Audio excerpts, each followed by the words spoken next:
D-Day, June 6, 1944. It had always been difficult to imagine D+. Norman Scarfe, 3rd Infantry Division, 2nd Army. Nightfall on D-Day, June 6, 1944, brought little rest to the Allied soldiers in the Normandy beachhead. The surging tide came in again, bringing with it a number of wrecked landing craft, much debris, and a quantity of bodies.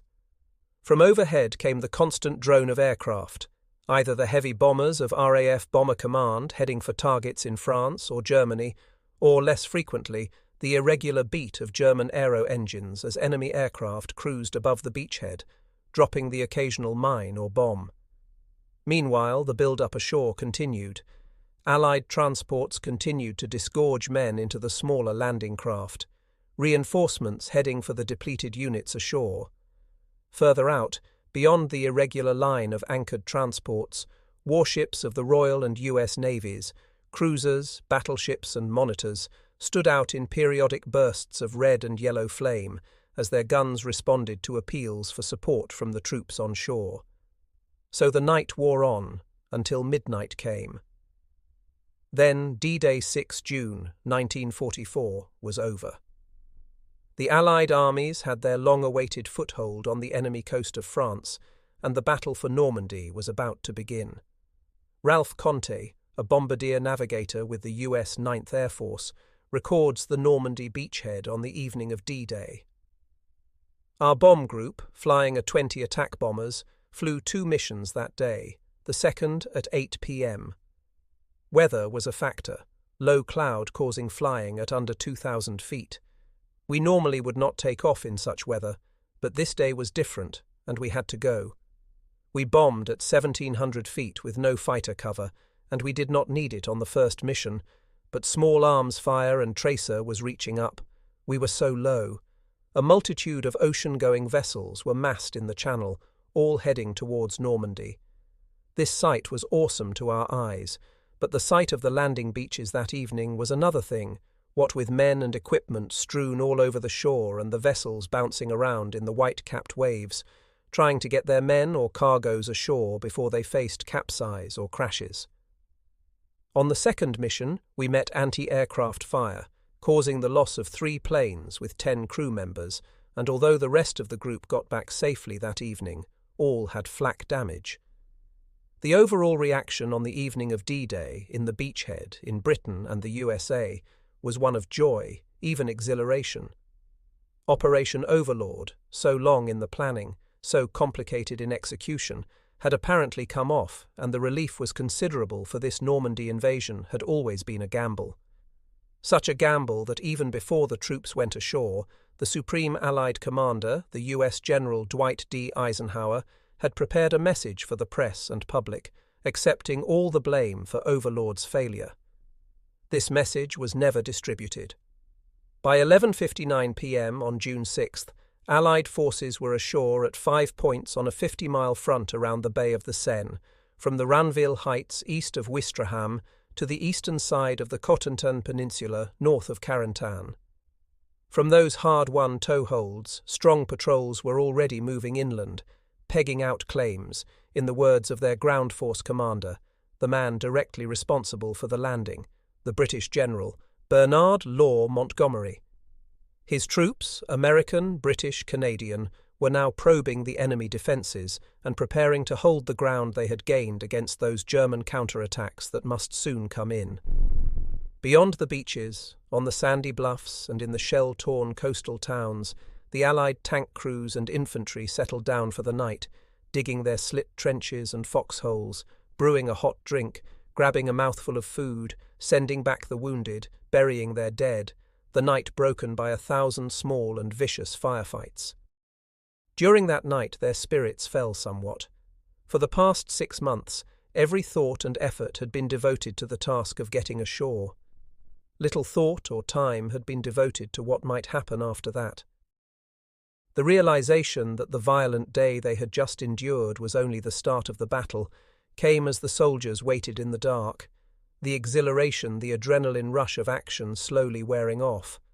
Further inland, beyond the German defensive positions, The minefields, rifle pits and pillboxes of the Atlantic Wall, thousands of British and American airborne troopers, scattered across the Norman countryside on the previous night by high winds, were still seeking their units. So, slowly, as the night of D-Day changed into the grey dawn of D+1, the Allied units in Normandy began to get their second wind, and the myths that would eventually surround the Battle of Normandy began to accumulate.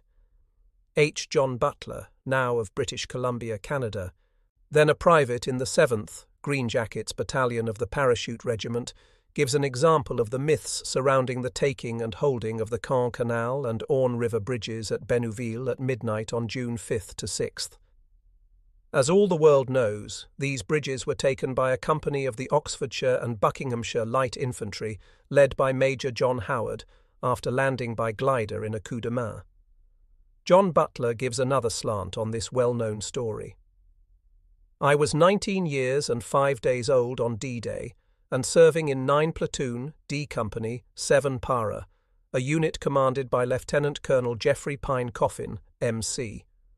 The company was the assault company, charged to reach the Caen Canal and the Orne, and attempt a river and canal crossing if the bridges had been blown. My platoon jumped from a Sterling bomber, and about 40 people made it to the Battalion DZ near Ranville on the east bank of the Orne, from where we set off for the bridges, myself in the lead as scout. At the bridges, the first thing I saw was a very young and very dead German, with both legs blown off below the knee, obviously from a grenade. This was the first dead person I had ever seen, and the sight pulled me up. Others dashed past me, and I quickly joined them. On the far west side of the canal, it seemed pretty quiet, except for exploding ammunition in a burning half-track near the Bénouville Mairie. Here I joined up with the others of my platoon, and we were sent on patrol. At dawn, we ran into a Jerry patrol, larger than ours. After a bit of a fight, we were forced back into our battalion perimeter around the bridges, where we joined the other defenders.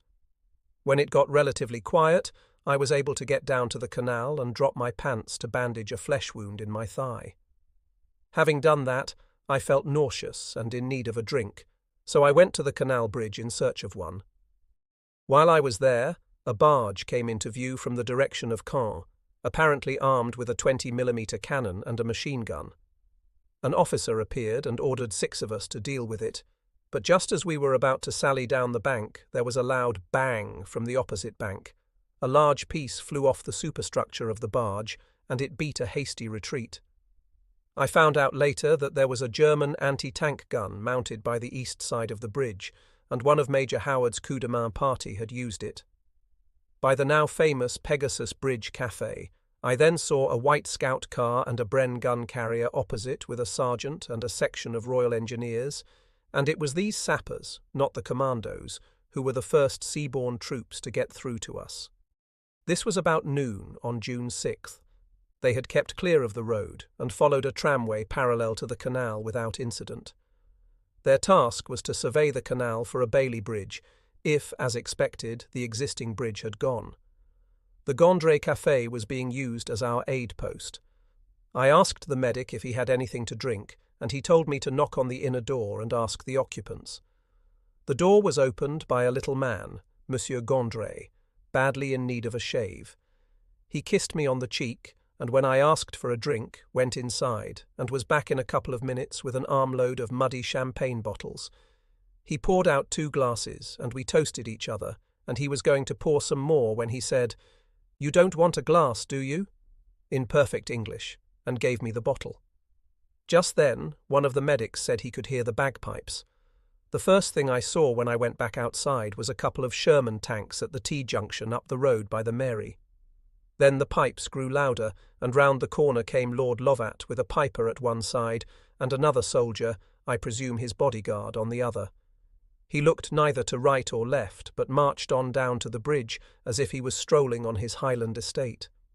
The only weapon he had in his hand was his swagger cane, and he was starting across the bridge like that, when the clang of a sniper's bullet made him realize that discretion was the better part of valor, and he and his party scampered across. If he chatted with the coup de main party, it was out of my sight. The story of Lovat and Howard shaking hands at the bridge on D-Day is pure fiction. When Brigadier Lovat led his men down to the bridge, he did not stop or talk to anyone. Nor was he wearing a white roll-necked sweater and carrying a hunting rifle, as shown in the Daryl Zanuck movie The Longest Day.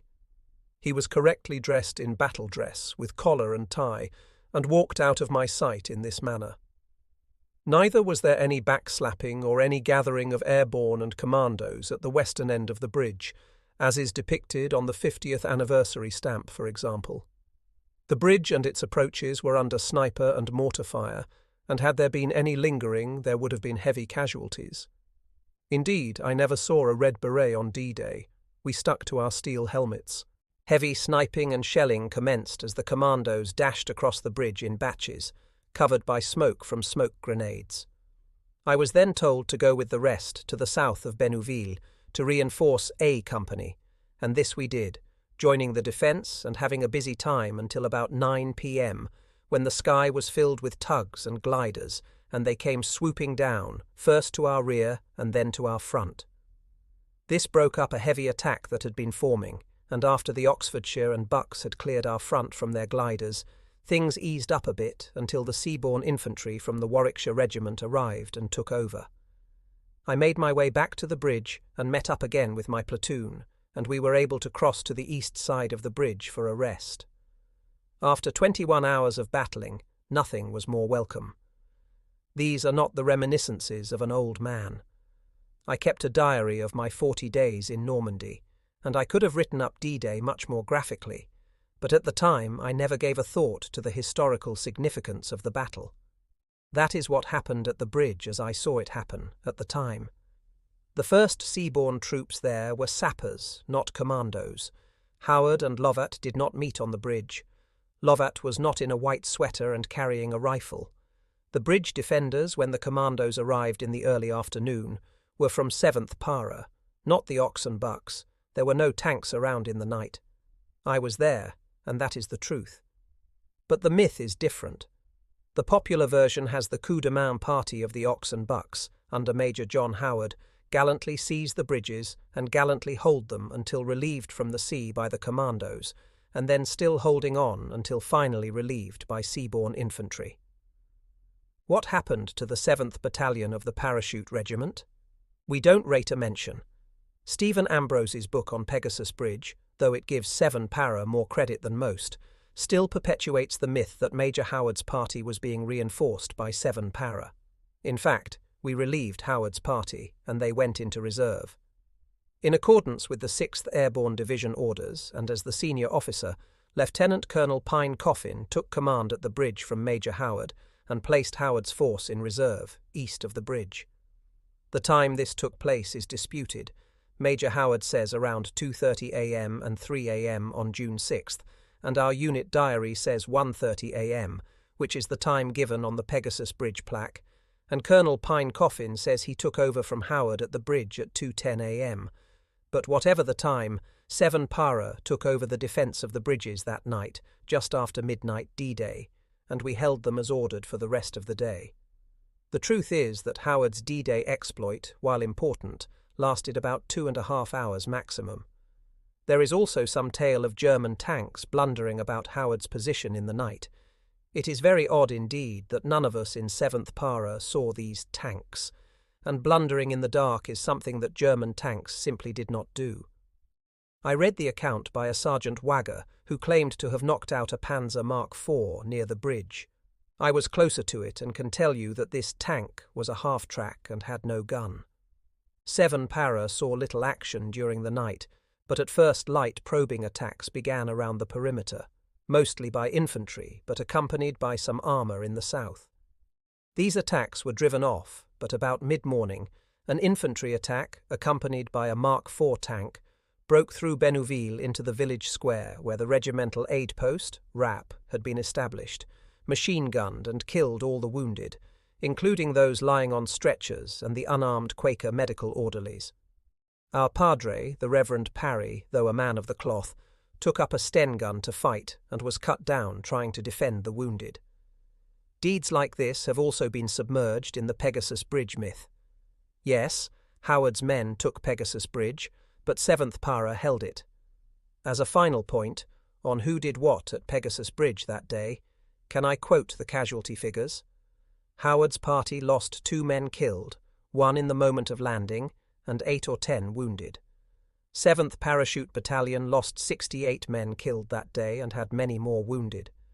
I tend to think of our dead as the forgotten heroes of the lost battalion, and surely they deserve better. But soon we will all be gone and forgotten, heroes and cowards alike. So even here, around one famous incident on the first day of a 3-month-long campaign, the myths accumulate. Awarding credit where credit is due is always a difficult task, but then nothing about Operation Overlord, the Allied invasion of German-occupied France, is easy. Dr. Charles Crawford went ashore on D-Day with a blood transfusion unit and provides an account of the beaches that evening and of his work in the next 24 hours. I was with number 24 Field Transfusion Unit, or FTU, aged 24, and had just qualified when I was called up. 24 FTU must have been one of the smallest D-Day units and consisted of 1 medical officer, me, 2 orderlies, a driver, a 3-ton truck, and 200 bottles of blood. Our job was to work with field surgical units, dealing with casualties that had been so severely injured that they would never have made it back to hospital level. We worked in front of the guns and were treating people within, say, 20 minutes of their being hit. These are the short notes from my diary. Sailed about 7:30 a.m. on D-Day. In LCI landing craft infantry, sighted the French coast about 7 a.m. Several areas of burning houses and HMS Warspite shooting inland with her 15-inch guns. First attempt at landing 7:30 p.m., then 2 more attempts after 2 German Me-109s had dropped bombs on the beach. Watched people in the next craft going in out of their depth and drowning. Then my turn came, gangway almost too steep to walk on and into the water. Shockingly cold and well over my waist.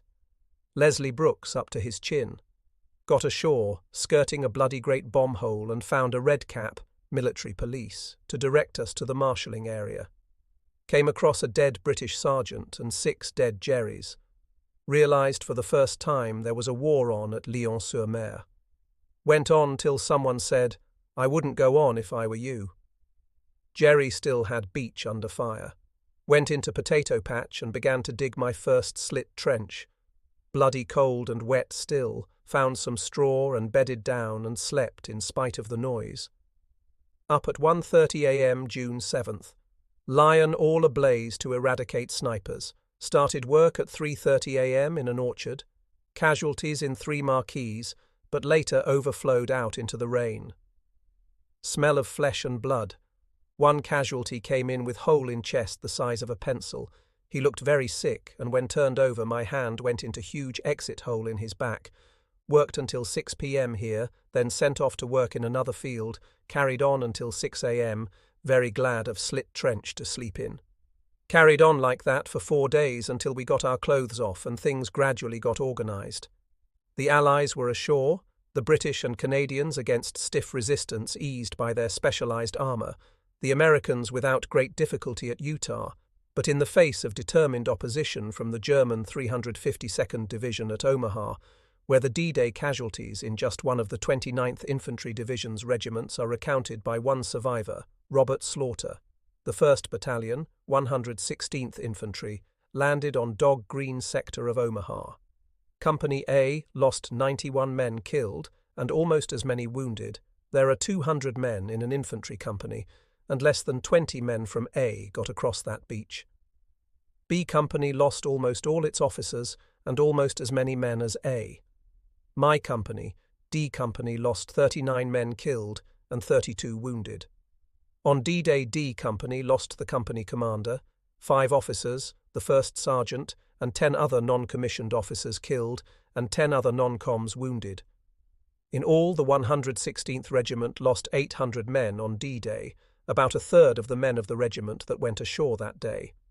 The fighting men, in close contact with the events ashore, large and small, had plenty to keep them occupied on D-Day, but the Supreme Commander of the Allied Expeditionary Force, Dwight D. Eisenhower, better known to his troops and the general public as Ike, and the Land Forces Commander for the invasion phase, Bernard Law Montgomery, better known as Monty, could do nothing for the moment but wait.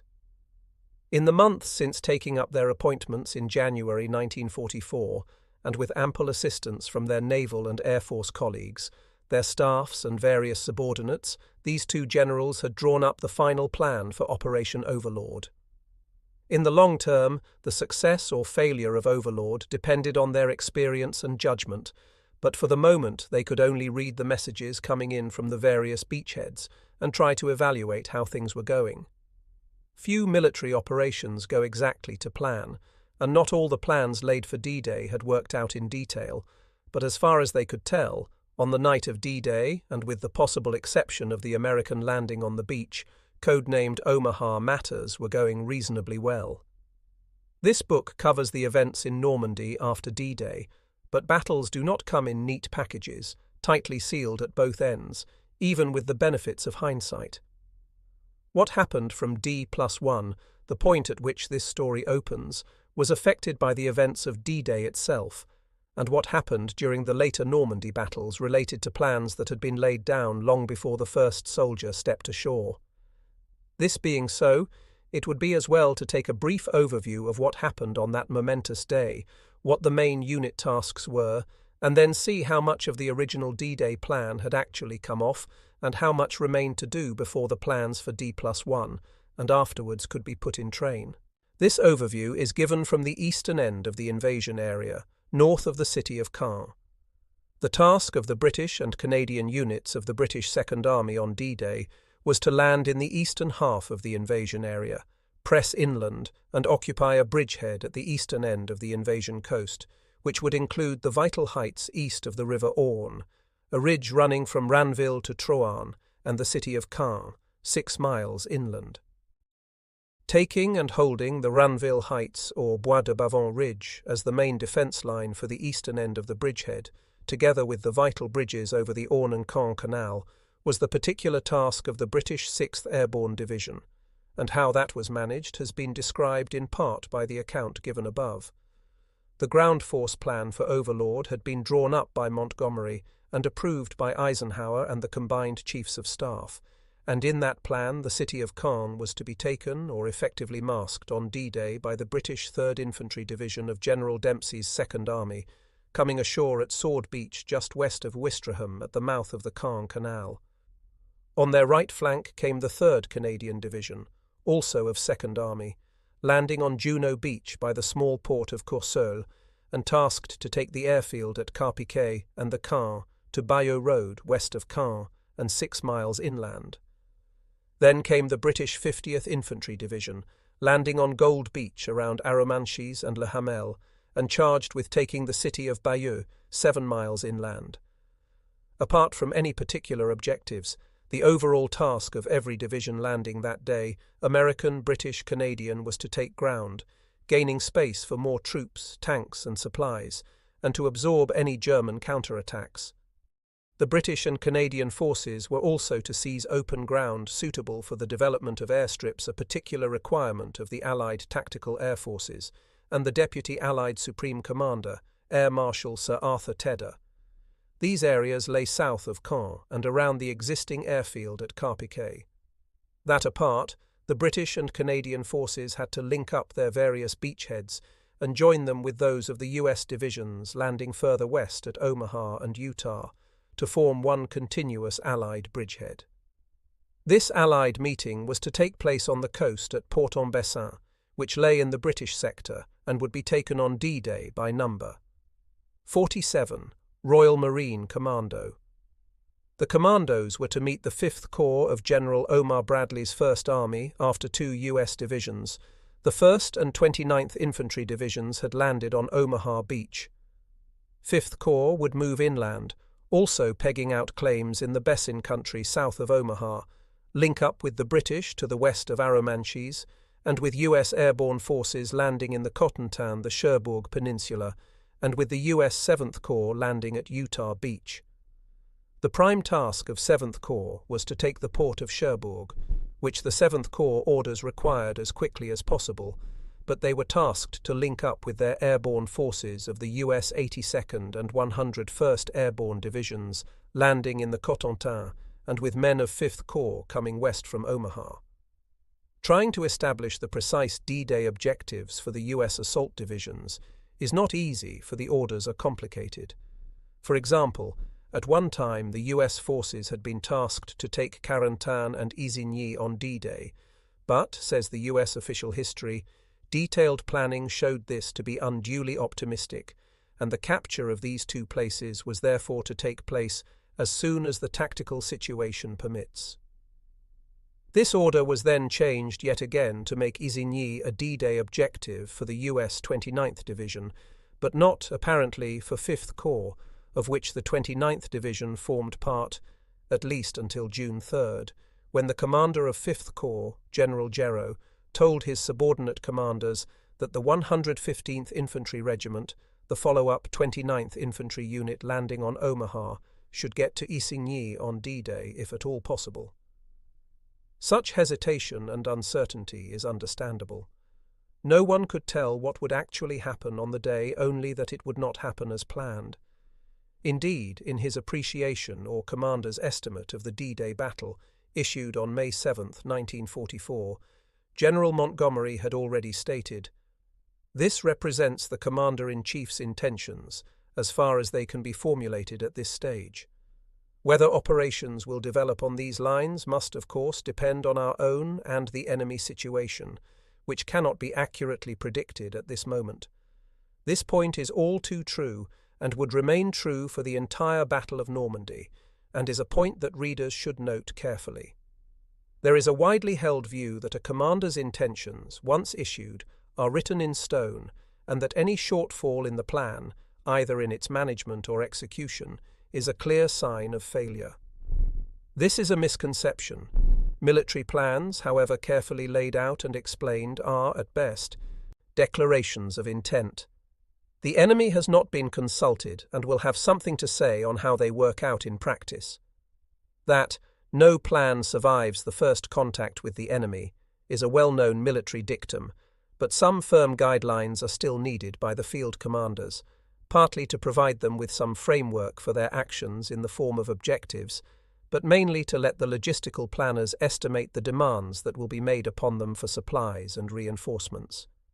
With this framework, they can have the resources available to meet these demands as the battle develops. As far as historians are concerned, establishing what the various declared pre-D-Day objectives were is essential in view of what happened later and in view of the disputes that arose subsequently and continue to flourish to this day. At this point, we must turn to the plan prepared by Montgomery in the spring of 1944, a plan accepted by the Allied Supreme Commander, General Eisenhower, and explained to the Allied commanders in two presentations given by Montgomery at St. Paul's School in West London in April and May. At these meetings, Montgomery declared what he intended to do, or would at least attempt to do. The point at issue here is the strategic plan for the conduct of the Battle of Normandy after the landing. There has never been any dispute about the landing operation on D-Day. This did not go entirely to plan either, but then no one expected that it would. In the event, it worked well enough to permit the troops to stay ashore, and that was considered a success. The plan for the post-D-Day phase would be subject to change as the battle developed, but the outcome of the battle as a whole would largely depend on what the field commander, General Montgomery, intended to do, and how far he succeeded in doing it. This plan provides the crux of the argument about the Battle of Normandy, and therefore the core theme of this book, so it should be clearly understood now. Montgomery's plan for Overlord required the British Second and Canadian First Armies to assault west of the River Orne and to develop operations to the south and southeast in order to secure airfield sites and to protect the eastern flank of US First Army while the latter is capturing Cherbourg. In subsequent operations, the Second Army will pivot on its left, Caen, and offer a strong front against enemy movements towards the lodgement areas from the east. It is worth reading that twice to establish these tasks clearly. However, one of the major arguments about those subsequent operations concerns the plan for the eventual breakout after the capture of Cherbourg. Those arguments should never have arisen, for Montgomery explained his plan for the breakout at the final St. Paul's briefing on May 15th. Having covered the points mentioned above, he stated that the British and Canadians would contain the maximum enemy forces facing the eastern flank of the bridgehead, i.e. around Caen, while the US forces, once through the difficult Bocage country, would thrust rapidly towards Rennes, seal off the Brittany Peninsula, and wheel round towards Paris and the Seine, pivoting on the right flank of the British Second Army. Author's italics. In short, the Allied breakout, when it came, would come on the Western or American flank. That point was laid out in the original plan 3 weeks before D-Day. This plan seems quite clear, and why this plan has been so frequently questioned by historians, is hard to understand. General Omar Bradley, commander of the US First Army in Normandy, was certainly in no doubt about the plan, stating in his memoirs that the British and Canadian armies were to decoy the enemy reserves onto their front on the extreme eastern edge of the Allied beachhead. Thus, while Monty taunted the enemy at Caen, we were to make our break on the long roundabout road towards Paris. If the two Allied commanders in Normandy were clear about this plan at the time, it is hard to see why historians are still arguing about it 60 years later. Bradley also appreciated the need to hold firm on the eastern flank and take no risks there, for it is towards Caen that the enemy reserves would race once the alarm was sounded. The main danger in the east came from the powerful German 15th Army, currently deployed north of the Seine, and kept there by the Allied deception plan, Operation Fortitude. Fortitude had convinced many German commanders that the actual Allied invasion would come in the Pas-de-Calais, and that any landing elsewhere, as in Normandy, was only a feint. Therefore, one major task of the British Second Army and the Canadian First Army when the latter took the field was to guard against, and if necessary fend off, any thrust west into Normandy by the German 15th Army. Montgomery's orders continued. The US First Army is to capture Cherbourg and to develop operations southward towards Saint-Lô in conformity with the advance of 2nd British Army. After the area, Cherbourg, Caumont-Viravranches have been captured, the army will be directed southwards with the object of capturing Rennes and then establishing our flank on the Loire and capturing Quiberon Bay. A study of the map on page 137 will be useful at this point. It reveals that the bulk of the land due for capture initially lay in the US First Army zone, and this predominance would continue. When the Avranches to Vire line had been established, the Cotentin or Cherbourg Peninsula cleared and the port of Cherbourg taken, the US Third Army, under General George Patton, would enter the fray, clear Brittany, seize the ports of Saint-Nazaire, Nantes and Brest, and cover the advance of the US First Army, which, said Monty, is directed NE with a view to operations towards Paris. As we shall see, not all of this happened in detail.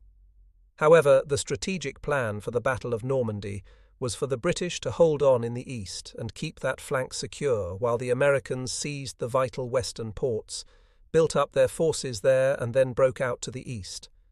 That strategic plan did not change, and that was the plan that eventually won the Battle of Normandy. It is clear from these orders that Bradley's US forces were always tasked to make the breakout, a view reinforced by the fact that the Americans alone had the strength to make the breakout when the time came. The British and Canadian forces were committing their last reserves of manpower in Normandy in June 1944. Any build-up of forces thereafter must come from the USA. This accounts for the positioning of US forces in the west, close to the Atlantic ports where reinforcements from the USA could come ashore. So let the first 2 points be established.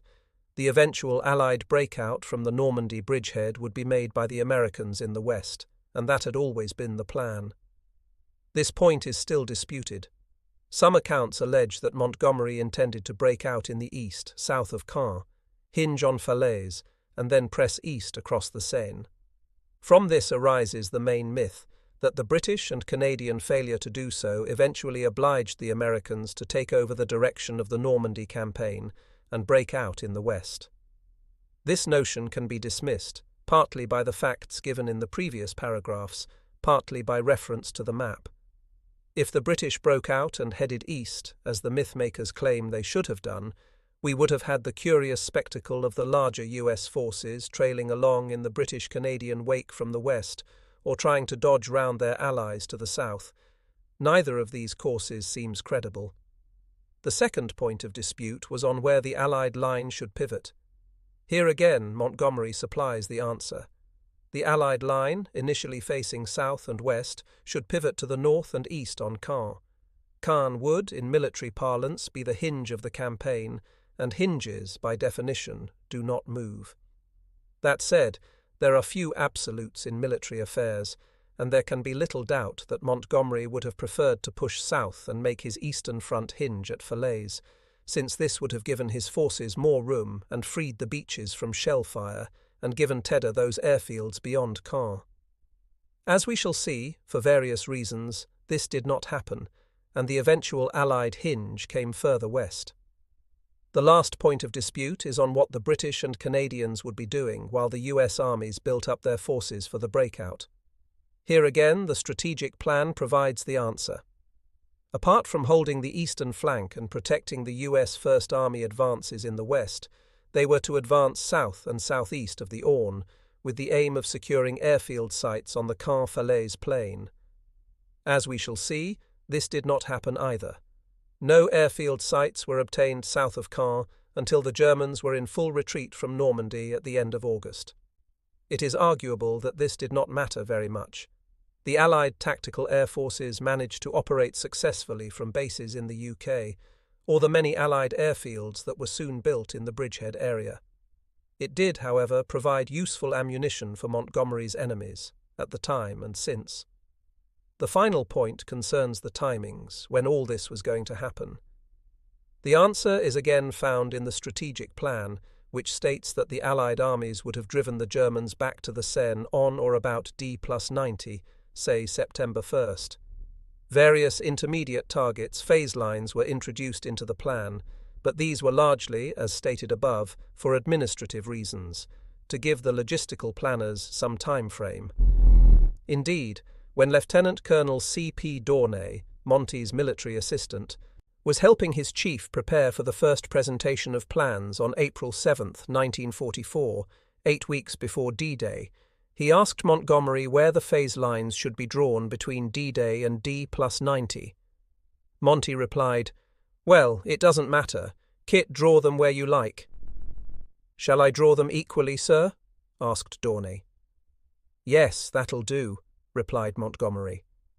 Montgomery knew that whatever was intended 2 months before the landing would be altered the minute the troops went ashore. Even so, 2 other points need explaining. The first is that changes in plan in the course of the battle were only to be expected and hardly matter if the overall aim of the campaign is kept broadly on track. The second point is that these changes would not have mattered or provided so much ammunition to his enemies if Montgomery had not insisted later that no changes were made to the plan and that matters after D-Day went exactly as he always intended. This is a point we shall discuss later, but for the moment we must return to the beginning of 1944. Eisenhower set up his headquarters, SHAEF, Supreme Headquarters, Allied Expeditionary Force, at Bushey, northwest of London, while Montgomery established his HQ at his old alma mater, St. Paul's School in Hammersmith, West London. An outline plan, the initial joint plan, was submitted by Montgomery for Eisenhower's approval on February 1st. After this was approved, the detailed planning went on apace, and the process culminated in a first presentation of plans Exercise Thunderclap on April 7th. Once the overall objectives have been set, military plans are prepared in detail from the bottom up, from the lower echelons, for the very sensible reason that within broad limits, the person responsible for executing a plan should have a major say in preparing it. Monty did not create a detailed, day-by-day plan, which he then imposed on the Army commanders, nor did he insist on detailed compliance from his Navy and Air Force colleagues. His chief concern was with the allocation of tasks, objectives, and resources towards accomplishing the strategic aim. These tasks having been allocated to the various armies, the Army commanders, with their associated naval and Air Force authorities, produced detailed plans of action. After Thunderclap, the whole Overlord project was examined yet again. Some adjustments were made, and the three joint Allied Commanders-in-Chief Montgomery, Ramsey, and Lee-Mallory, representing the Allied Army, Navy, and Air Forces, presented their plans to the Supreme Commander, General Eisenhower, to Prime Minister Churchill, General Smuts of South Africa, H.M. King George VI, and the British Chiefs of Staff on May 15th, 3 weeks before the actual invasion. This presentation was broadly in line with that given on April 7th, and there is no reason to suppose that anyone was left in any doubt about the strategic plan or its viability. Indeed, in his opening address, General Eisenhower stated, "I consider it to be the duty of anyone who sees a flaw in the plan not to hesitate to say so." Monty, who had prepared this plan, decreed that the assault would be made on a frontage of 2 armies, with General Omar Bradley's U.S. First Army on the west and the General Sir Miles Dempsey's British Second Army in the east. Tactical air support would be crucial, and the First Army would be supported by the U.S. 9th Air Force, the Second Army by the RAF, 2nd Tactical Air Force, though in practice both air forces supported either army when the need arose. Montgomery's command would consist initially of his own 21st Army Group, then composed of the British Second Army under General Sir Miles Dempsey, the leading elements of the Canadian First Army under Lieutenant General Crerar, which would be activated later, and General Omar Bradley's U.S. First Army again, with General George Patton's U.S. Third Army landing later. During the invasion phase, a rather loose term without a definite end, the overall land force commander would be General Montgomery. The point to note at this stage is the one about the invasion phase. Once the Allied armies were ashore, some of the assault units, notably the airborne and commando units, would be withdrawn for use elsewhere and replaced with heavy infantry more suitably equipped for a continuous land offensive. In practice, as we shall see, it proved impossible to withdraw these troops, and the airborne divisions, British and American, and the 2 commando brigades, stayed in Normandy for much of the campaign. In the original plan, when enough Allied divisions had gone ashore, General Eisenhower, in addition to his role as Supreme Commander, would take command of the land forces. Montgomery would then revert to command of the 21st Army Group, which would contain the British Second and Canadian First Army, and Bradley would take command of a new formation, the 12th U.S. Army Group, which would consist of the U.S. First Army, under General Hodges, and George Patton's Third Army. Now comes the first point of variance. The post-D-Day tasks were spelt out by Montgomery at his presentation on April 7th and repeated on May 15th, and this must be the reliable version.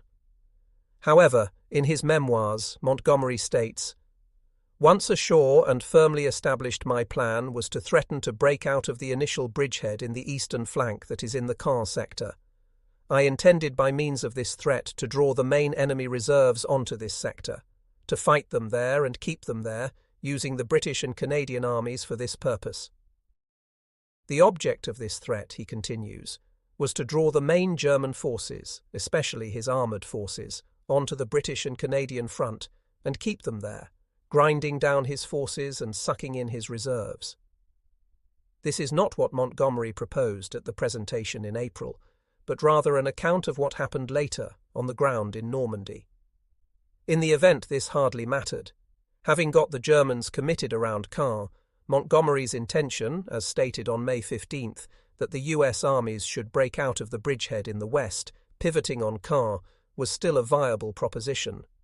The armies would hinge somewhere, and it should be as far east as possible in order to present the widest possible front to the enemy and drive him back. Having taken Cherbourg and Saint-Lô, the U.S. armies would advance into Brittany, clear the ports there and swing east, moving north of the Loire, and so up to the Seine by Paris. This part of the plan was based on 2 factors: the need for supply ports and a wish to destroy the enemy forces confronting the Allied armies in Normandy. Much of their destruction would be accomplished by the Allied tactical air forces, and one task of the British and Canadian armies was to take ground for airstrips south of Caen, so that the tactical air forces could bring their full weight to bear on the ground offensive without the need for the petrol-consuming cross-channel flight. The Normandy campaign plan was therefore quite simple. A right-flanking attack with the British and Canadians holding the enemy in the east, protecting the American flank, while more US troops arrived and providing the pivot for the eventual breakout. On D-Day itself, the main point worth noting is that only the 2 British divisions were tasked to take cities well behind the beaches, the 3rd Infantry Division to take Caen, 8 miles inland, the 50th Division to take Bayeux, 7 miles inland. Apart from the airfield at Carpiquet, which the 3rd Canadian Division were responsible for, the other Allied landing forces were, as already stated, mainly tasked to get ashore and get inland as far as possible before the Germans counter-attacked. Most of this was accomplished on D-Day or soon after it, but the failure of Second Army to take Caen on D-Day, Monty's failure, as it is usually called, was to haunt the campaign and blight Montgomery's reputation thereafter. Caen and the Allied Command, June 7th. As soon as we land, this business becomes primarily a business of build-up, for you can nearly always force an invasion, but you can't always make it stick. General Omar Bradley, A Soldier's Story. With the strategic plan and the initial objectives for Overlord clarified, let us see what actually happened on D-Day, for events in the first 24 hours had a bearing on what came later. The landings, airborne and seaborne, had been badly disrupted by the weather, which in Normandy would remain generally foul for the rest of the summer. But by the morning of June 7-D+1- the troops ashore, if failing to achieve the planned advance anywhere but at Bayeux, had taken positions which would be crucial to future developments in the beachhead. They had not, however, taken the town of Caen or the airfield at Carpiquet, 2 of the stated tasks for D-Day. The British 6th Airborne Division had seized the bridges over the Caen Canal and the Orne at Bénouville at midnight on June 5th to 6th, and on the morning of D-Day, with the help of Lovat's 1st Commando Brigade, seized the vital Ranville Heights, which were to form the left or eastern flank of the bridgehead. The paratroopers of the 6th Airborne and the commandos of Lovat's brigade were by the afternoon of D-Day preparing to resist a strong attack supported by the tanks of the 21st Panzer that could be heard rumbling about before their lines. On the western flank of the bridgehead, in the Cotentin Peninsula, the paratroopers of the US 82nd and 101st Airborne Divisions, though more scattered than the British airborne units, had now taken the town of Sainte-Mère-Église, linked up with the US 4th Infantry Division coming ashore on Utah, and were now on the move, north towards Montebourg and Cherbourg, south into the flooded marshes around the town of Carentan. Although their losses had been heavy, more from bad luck and high winds than enemy action, all the airborne divisions were getting stronger by the hour as more men trickled in. The seaborne landings present a more varied picture. These had been made at half-tide on the flood, and since the tides in the Bay of the Seine come in from the Atlantic, the American assault divisions, the 4th on Utah and the 1st and 29th Infantry Divisions on Omaha, had landed first. All the landings had been disrupted by the high seas and surf on the beaches. The Utah landings, by troops of Major General Lawton Collins's 7th Corps, had gone well against light opposition, apart from some long-range shell fire. The 4th Division troops landed some distance south of the correct beach, but any confusion that might have arisen was quickly stamped on by the Assistant Commander of the 4th Infantry Division, Brigadier General Theodore Roosevelt, Jr., son of the former U.S. President, Theodore Teddy Roosevelt. Although 57 years old and by no means fit, General Roosevelt landed with the first wave, summed up the situation and declaring, "We'll start the war right here," ordered the first troops to advance inland and the supporting waves to come in behind them.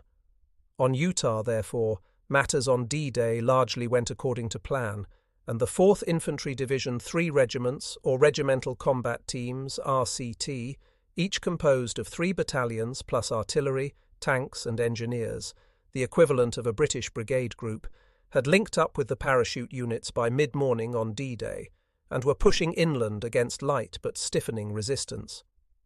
15 miles away, on the north shore of the Bay of the Seine, it was another story. The landings on Omaha by the US 5th Corps were little short of a disaster. The assault troops here came from the RCT of the 116th Infantry Regiment of the 29th Infantry Division and the 16th RCT of the 1st Infantry Division, both of General Gero's 5th Corps. These units were pinned down on the beach for most of the morning, taking heavy casualties, unable to move forward in the face of drenching fire from artillery, machine guns and riflemen on the bluffs overlooking the beach. This fire came from the well-entrenched, well-equipped and resolute German 352nd Infantry Division, which was carrying out an anti-invasion exercise along the Omaha beach when the Americans came ashore. Helped by a thin but formidable array of prepared defences, the 352nd took a heavy toll of the US infantry. It was not until mid-afternoon that some of the 1st and 29th Infantry were able to penetrate these defences and lead their comrades inland. The two divisions took over 3,000 casualties along the 3-mile strip of sand called Omaha, but by nightfall they were off the beach and clinging to an area roughly 3 miles long and about a mile deep. It is arguable that American casualties on Omaha might have been fewer and their advance deeper if the US infantry had enjoyed more tank support and the help of the specialized armor employed by the British and Canadian divisions to the east. The US divisions had DD amphibious tanks, but they were launched too far offshore, and most of them foundered before reaching the beach. Just along the coast from Omaha, the first of the two British infantry divisions to go ashore that morning, the 50th Northumbrian Division of the British Second Army, landed on Gold Beach between Arromanches and La Rivière at around 7 a.m. They too met heavy opposition on the beach, but fortunately the British infantry enjoyed close support from armoured units. Some of this was provided by DD tanks, though most of the tanks landing on Gold were actually put directly ashore from landing craft. The British landings were also helped by the specialised armour of General Sir Percy Hobart's 79th Armoured Division, generally known as the Funnies, a variety of tanks adapted for special tasks. This specialised armour, petard tanks to blast pillboxes, crocodile flame-throwing tanks, crabs flail tanks to beat a path through minefields, and fascine tanks carrying bulks of timber to bridge gaps, together with bridging tanks, provided the British infantry with the wherewithal to get off the beach quickly, through the small towns and beach villas, which, then as now, occupy this stretch of the Calvados coast. On Gold, this specialised armour and the assault infantry was supported by the tanks of the Nottinghamshire Yeomanry and the 4th 7th Dragoon Guards, as well as by ground attack fighters and fighter bombers of the RAF's 2nd Tactical Air Force 2 TAF.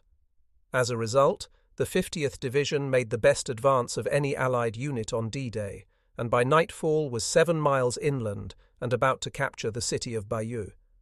Landing with this division was No. 47 Royal Marine Commando. This small unit had the task of advancing inland and then moving 10 miles west behind the enemy lines to take the fishing port of Port-en-Bessin, the meeting place of the British and American armies. No. 47. Commando suffered severe losses of men and equipment even before getting ashore, but by midnight on D-Day it had re-equipped with captured enemy weapons and was to take Port-en-Bessin at dawn on June 7th. 3 miles to the east of Gold lay Juno Beach. This beach straddled the oyster port of Courseulles at the mouth of the river Seulles and the resort town of Saint-Aubin-sur-Mer, a strip of coast defended by the German 716 Infantry Division. Juno was assaulted at 7:45 a.m. by troops of the 3rd Canadian Infantry Division, the advance formation of General Crérar's Canadian First Army, which had yet to form. 3rd Canadian Division was currently in 2nd Army. As at Gold, this part of the Normandy coast is lined with small resorts and holiday villas, and the Canadians were involved in street fighting from the moment they waded ashore. This led to a certain amount of delay, not least in the town of Bernières, where, according to the Canadian official history, the 9th Canadian Infantry Brigade, complete with bicycles, was waiting, crowded in the streets. The divisional commander, Major General R.F. Kellner, went ashore soon after noon to sort matters out, and by mid-afternoon the 9th Brigade were on the move towards their D-Day objective, the airfield at Carpiquet and the Camp Bayeux Road. Neither of these objectives were taken on D-Day, and by the day's end the Canadians had yet to link up with the 3rd British Infantry Division on their left. The gaps between the British and Canadian landing beaches here were to be closed with flanking advances made by 2 commando units, 48 Royal Marine Commando moving east from Saint-Aubin, 41 Royal Marine Commando moving west from Lyon-sur-Mer. Both these units were heavily engaged on landing and could not close the gaps until late on June 7th. The last of the assaulting infantry divisions was the British 3rd Infantry Division, commanded by Major General T.G. Rennie, a unit in Lieutenant General J.T. Crocker's I Corps, which went ashore on Sword Beach between Lyon-sur-Mer and the entrance to the Caen Canal at Ouistreham. This division had a number of tasks, and its 3 infantry brigades were supported by a quantity of armour and No. 4th Commando from Lovat's 1st Commando Brigade, which was tasked with taking the town of Ouistreham at the mouth of the Caen Canal. The other units of the 1st Commando Brigade marched across country to reinforce the men of the 6th Airborne at the Bénouville Bridges and the Ranville Heights. With No. 4th Commando engaged at Ouistreham, Rennie's 3 infantry brigades were free to take their sector of the Normandy beachhead and then push south, up the River Orne and the Caen Canal, to complete their second task, the capture of Caen, a city of some 50,000 people some 6 miles from the coast.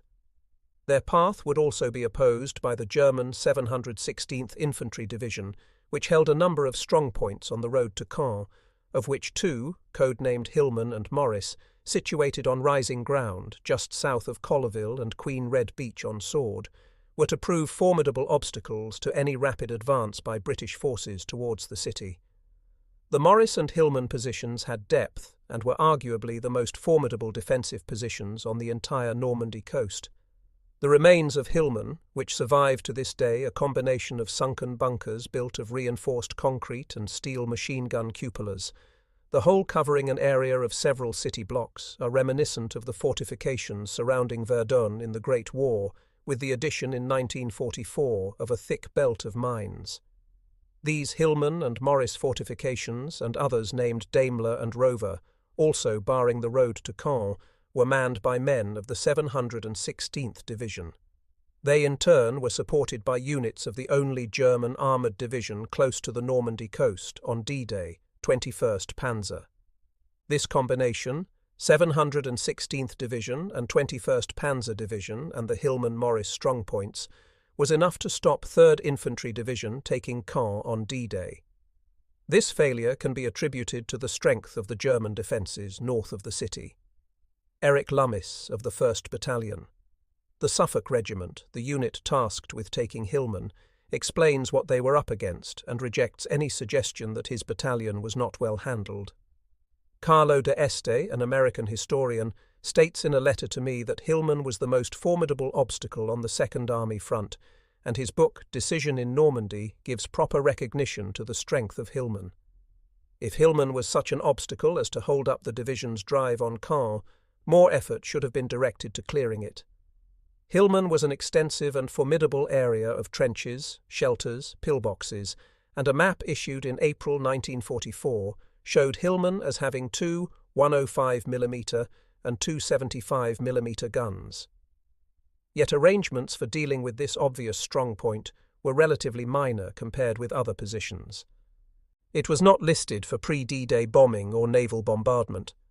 6 B-17s were allotted to drop a total of 228 100-pound bombs an hour before D-Day, compared with the 800 tons dropped on the Merville Battery in May, and the 340 tons dropped on Merville on the day. In the event, not a single bomb was dropped on Hillman because of heavy cloud cover and inadequate equipment for bombing blind. No flail tanks were allotted to deal with the minefield known to exist around the position. The most significant reason for the failure, to take Caen, was almost certainly the decision by the commander of 185 Brigade to change his plans and delay the advance of 2 of his battalions by several hours. In all of this, any delay in capturing Hillman can be seen to be irrelevant. Nevertheless, the charge in Chester Wilmot's book, The Struggle for Europe, that insufficient use was made of the resources available to the commanding officer of 1 Suffolk needs to be considered. Wilmot's idea of more resources consisted of throwing more troops against the position and incurring much heavier casualties. It is easy to point out that to expect one rifle company to capture a position the size and strength of Hillman, moving through a single gap in a minefield and through 2 wire fences under fire from machine guns a few yards away, in cupolas impervious to any available weapons, was demanding more than was reasonable, particularly as the planned bombardment from air and sea had never materialized. There was very little scope for extending the approach, though 1 or 2 extra gaps might have made a difference. Full use of resources available to the CO was made. Additional resources initially depended on the planners. It is a tribute to those involved that day that the position was taken with so little resources and so few casualties. Richard Harris, aged 18, was one of the private soldiers in the Suffolk Regiment at Hillman. I suppose we were a pretty unlikely lot to fling against Hitler's much-vaunted Atlantic Wall. On June 6th we were green, both from inexperience and seasickness. Most of us were under 20. Our primary and corps training had lasted 16 weeks when we were sent to the Young Soldiers Battalion and then drafted to the Suffolks. But Hillman. We left our positions at Colville just off the beach and formed up for the attack, and I was relieved to learn that the defenders of Morris had given up at around 1 p.m. and 67 Germans came out with their hands up. The other objective, Hillman, was on rising ground, half a mile above Morris, and had not been badly damaged by the naval bombardment. It also had a network of underground defences which had not been revealed by aerial photos, and would be a tough nut to crack, but confident after their initial success at Morris, the companies of the battalion mounted their attack on the outer defences, which were protected by mines and wire. These we breached, but the inner defences remained, and a second attack had to be mounted, this one supported by tanks of the Staffordshire Yeomanry. While this was going on, the Luftwaffe made its only appearance, 4 Junkers 88, which were promptly pounced on by a swarm of Spitfires, and all were destroyed. Our joy was short-lived, for we were then told to prepare for a counter-attack by German tanks advancing north from Caen. Even though Harry and I dug a slit trench, we felt somewhat inadequately equipped to tackle panzers, with only a rifle apiece. Fortunately, the tanks were engaged by our anti-tank gunners astride the Perrier Ridge. 11 were knocked out, but a number bypassed the ridge and managed to reach the sea at Lyons-sur-Mer, between our division and the Canadians. By 8 p.m., the attack on Hillman had been successful, but not until some nasty business had taken place in the basement with some Germans intent on winning the Iron Cross. 50 prisoners were taken, and our casualties, happily, had been light. On the morning of D+1, the colonel of the 736 Coast Defence Regiment, Oberst von Krug, emerged to surrender with 70 or so remaining officers and men. So ended this day, and I was surprised to find myself alive and intact. Many were not. This account reveals that the road to Caen was still being contested on the evening of June 6th, 12 hours after the landing, from a strong position less than a mile from Sword Beach. That fact, plus the other factors listed, helped to explain why the 3rd Infantry Division did not take Caen that day. By nightfall, the British had secured the left flank of the Allied landing area east of Bénouville and advanced some 4 miles up the Orne and the Caen Canal towards the city, but since the failure to take Caen on D-Day was to become another of the major issues dominating the Normandy campaign, it would also be as well to discuss Caen's place in the plan laid down for June 6th. In Second Army's outline plan, issued on February 21, 1944, Caen was clearly a D-Day objective. The Second Army plan states, "The capture and retention of Caen is vital to the Army plan." This intention is confirmed when the final Army plan for D-Day Order No. 1 was issued on April 21. I Corps will capture Caen. Then matters grow cloudy. The orders issued by I Corps do indeed restate that the capture of Caen is vital to the Army plan, and confirm that the task of 3 British Division is to capture Caen and secure a bridgehead over the River Orne at that place, which could hardly be more definite. However, the detailed order goes on to state that 3 British Infantry Divisions should, by the evening of D-Day, have captured or effectively masked, authors italics, Caen, and be disposed in depth with brigade locations firmly established northeast of Bénouville in support of 6th Airborne Division, having taken over the Bénouville-Ranville crossing, and northwest of Caen, tied up with the left forward brigade locality of the 3rd Canadian Infantry Division. So far so good, but the order goes on. Should the enemy forestall us at Caen and the defences prove to be strongly organised, thus causing us to fail to capture it on D-Day, further direct frontal assaults, which may prove costly, will not be undertaken without reference to Corps. In such an event, 3 British Infantry Division will contain the enemy in Caen and retain the bulk of its forces disposed for mobile operations outside the covering position. Caen will be subjected to heavy air bombardment to limit its usefulness to the enemy and make its retention a costly business. This is, in fact, what actually happened, and it is interesting that this counter-proposal was made well before 3rd Infantry Division went ashore. It therefore appears that the major unit most directly concerned with the capture of Caen on D-Day, Lieutenant General Crocker's corps, already had an alternative strategy in place to that of the Allied commanders, Eisenhower and Montgomery, but only should the defences prove too strong, authors italics. This again seems sensible. No plan survives the first contact with the enemy, etc. It is only necessary to add that however hard it might be to take Caen on D-Day, it would be much harder to take later in the campaign, once the advantage of surprise had been lost. Montgomery, the Allied Land Forces commander, had clearly hoped to seize Caen on D-Day, but in retrospect this aim seems ambitious.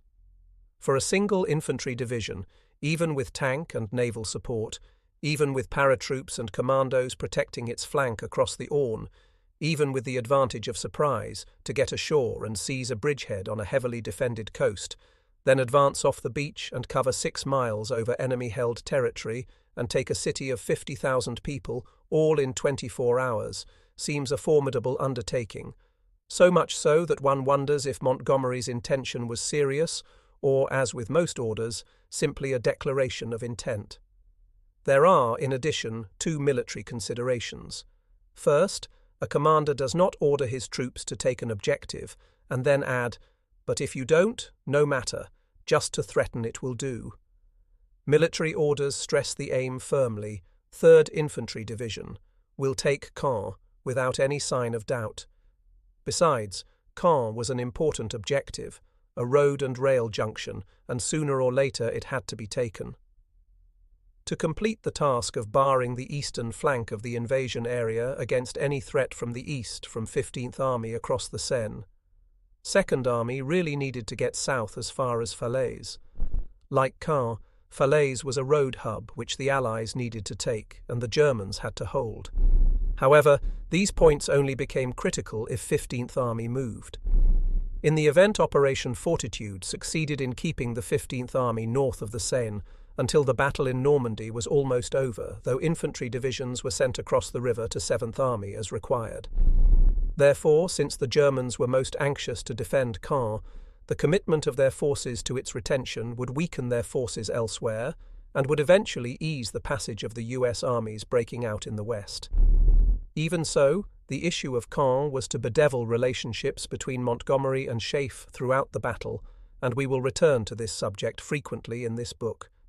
That 19th-century guru of military affairs, Karl von Clausewitz, has stated that military matters are simple but not easy, and any failure to achieve all the tasks set in an initial plan should not be a surprise. No one with any experience of battle, and especially of battle against the German army, seriously expected that the D-Day landing forces would succeed in all their tasks.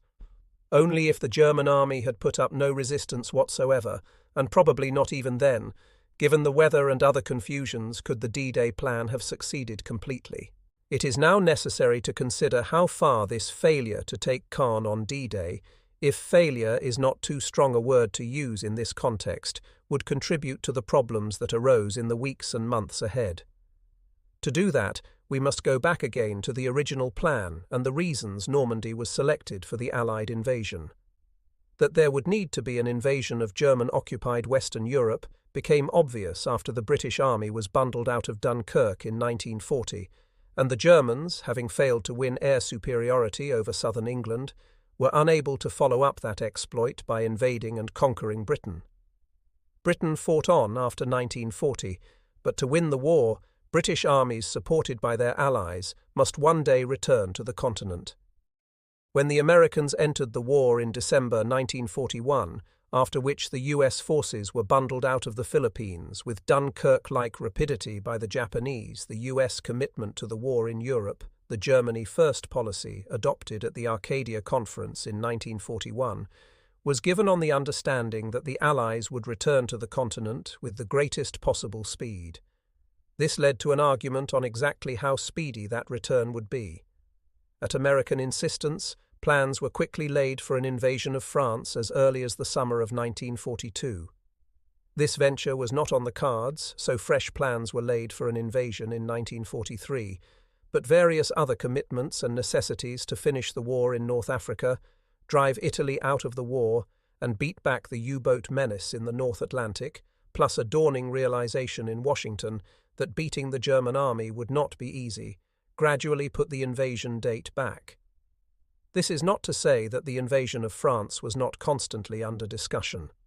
The build-up of US, Canadian and British forces in the UK in 1942 and 1943 had no other objective than an invasion of Western Europe, and the only real questions were what force was necessary to achieve a successful landing, and when such a force could be mustered, trained and supplied with enough shipping. These problems were analysed in a number of complicated plans, which began to take final shape in May 1943, when a British officer, Lieutenant General F.E. Morgan, and his American assistant, Brigadier General Barker, were charged by the combined Chiefs of Staff with drawing up plans for an invasion.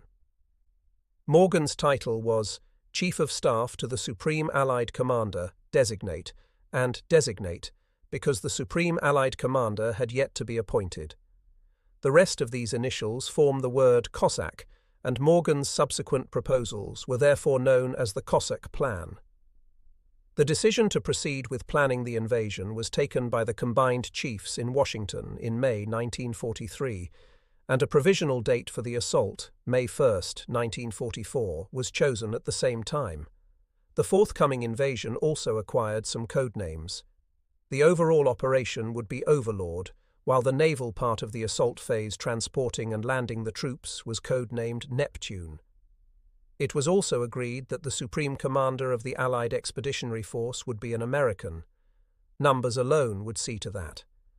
After the initial landing, the bulk of the Allied forces in Europe would be American, and the Americans were anyway notoriously reluctant to put their forces under other generals.